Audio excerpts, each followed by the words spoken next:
Well, he had on one red and one green shoe. Yeah. So right then, you should have known that this was going to be a special day. At least it better have been a special day if you're going to go out there dressed like that.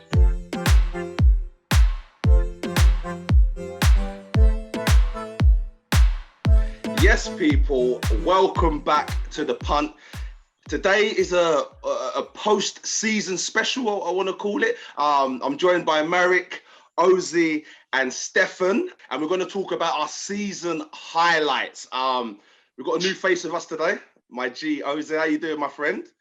Man, listen, I'm out here, bro. I'm out here. What's going on? How you guys doing?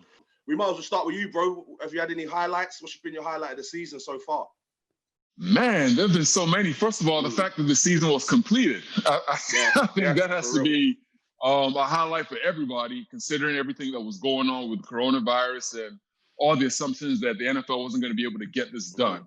So for sure, that has been one of my biggest highlights. Steph, Marek, I'm not sure if he was on the episode, but I did mention about Kevin Stefanski and what he would bring to the Browns. Like he focuses on getting his message through to the players. And because the Browns have had good players over the years, but it just doesn't seem like they could get the message. You have been dining off your Cleveland Browns prediction, which we did at the start of the season. You haven't stopped talking about that on your Instagram, on your Snapchat, on Twitter. That's all I see is Steve banging on about the Browns. And to be fair to you, mate, when you put your neck on the line like you did there, and you say the Browns would make the playoffs, and you said Baker would be playing at MVP level, people laughed at you, and so well done you. Fair play for sticking your neck out on the line and it coming true.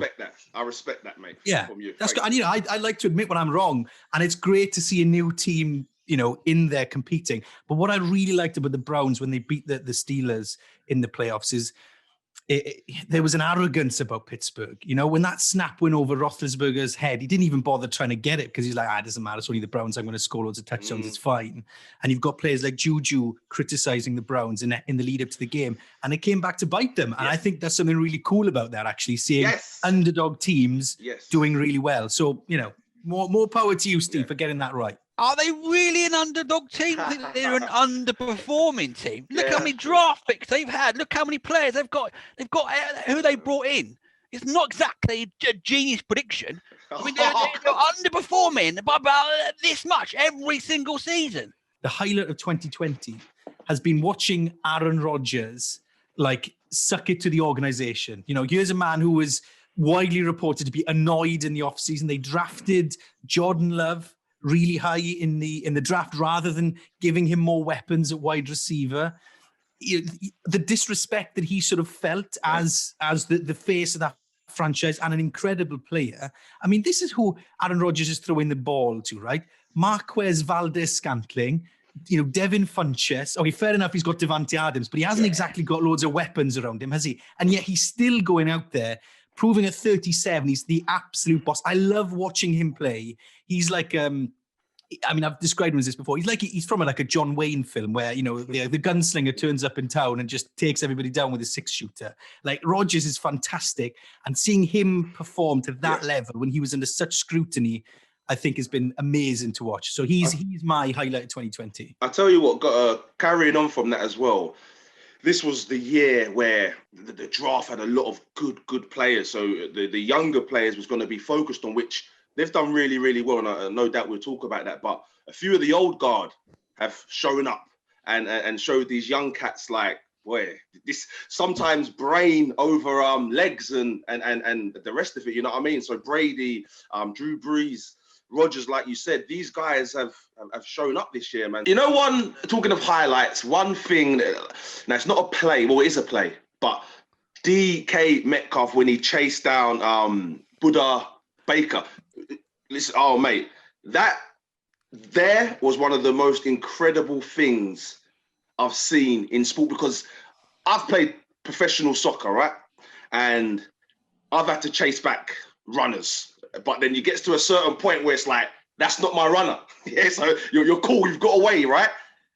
He just continued because I don't know why, but this is what it's like trying to mark Osi when we play five-a-side. It's you gotta get away from him because he's coming for you. But that play was incredible. What an athlete! I mean, I think you love professional sports because of the mix. You've got players in there who you think, like, you know, the offensive lineman, maybe larger gentlemen, or like Ben Roethlisberger doesn't look like he's in the best of shape at the moment, but he still was leading an NFL team to a successful season, although they lost in the playoffs. And then on the other side of the scale, you've got DK Metcalf, who barely looks human. You know, I don't think he's got an ounce of fat in him. And to chase Buda Baker's no slouch. He's a quick player. To track him down in that fashion was unbelievable. And I think he's got Metcalf has got a super bright future ahead of him. We haven't talked about the DeAndre Hopkins catch against Buffalo. Yeah. That was a great play. But I think that was a great play because I think that's what galvanized Buffalo. And that will change their season. So being on the receiving end of the best catch of the season, possibly, I think united Buffalo and has made them a stronger squad playing, you know, all the way to the end of those 4 quarters. Oh, what, Malvin? I'm unaware, but Malvin, they call him Kamara. But where I come from, it's Kamara. I think I'm sure they pronounced his name 6 touchdowns on Christmas Day. Yes. It's unbelievable. Equaled the record, right? He's looked good this season, ain't he?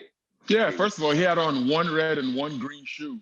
Yeah. So right then, you should have known that this was going to be a special day. At least it better have been a special day if you're going to go out there dressed like that. Exactly. Yeah. Yes. But it's something you don't see. But Alvin, he's a special football player, man. I think he's the most multi-talented running back in the NFL outside of maybe a Christian McCaffrey. And the things that he's able to do, whether that's receiving the ball out of the backfield, as a downhill runner, as a shifty, elusive runner, he has the entire package. For my money, he's probably the overall best running back in football, the way he plays the position. King Henry's stiff arm against the Bills. That was kindergarten stuff. That was one of my highlights. I think I watched that about 100 times, probably more. I had that on repeat, to be honest with you. That was a moment for me. He's performed well. Disappointing for me in the playoffs, but overall, he went up another gear, and I think he's got more gears to go, which is kind of frightening, right? Well, that 94-yard run against the Texans was terrifying. Yeah. I mean, I don't know if I tried to tackle him, I'd probably be killed. I can't believe that he can. For me, just watching him accelerate at that size and speed is something to behold. I mean, I don't know what the physics behind it, whether that's possible, but it's incredible to see him just motored down for 94 yards. That was one of the plays of the season for me. But he normally does that every season, doesn't he? At least one sort of 100-yard tear a season. And the players chasing him ain't no slouches either. This is the thing. Everyone on the pitch is like an extreme athlete. So, and he's making these extreme athletes, as I say, look like kindergarten. Like it's crazy, man. But did he do 2,000 yards this year, right? 2,000, which doesn't happen. You know, when you're talking 2,000 yards runners, you're talking people like Barry Sanders. You're talking about the best that have ever played the game. He makes NFL, your average NFL player, look is like high school again, where you've got the big kid and everybody else. It doesn't seem fair. I suppose the frustrating thing for Derrick Henry is that, you know, when it came to the playoffs, is that the Titans didn't have a plan B. They just didn't have enough of a plan B, that if they can't get him going, if other teams somehow manage to take him out of the game, pack the box or whatever, get rid of him, then, you know, Tannehill and the rest didn't have enough to get them over to that next step, which must be frustrating if you've, you know, dominated the league for 2,000 yards and don't advance further than the wild card round. That's got to be frustrating. I think at the start of the season, when we were picking MVPs, a few names got mentioned. Rodgers was one of them.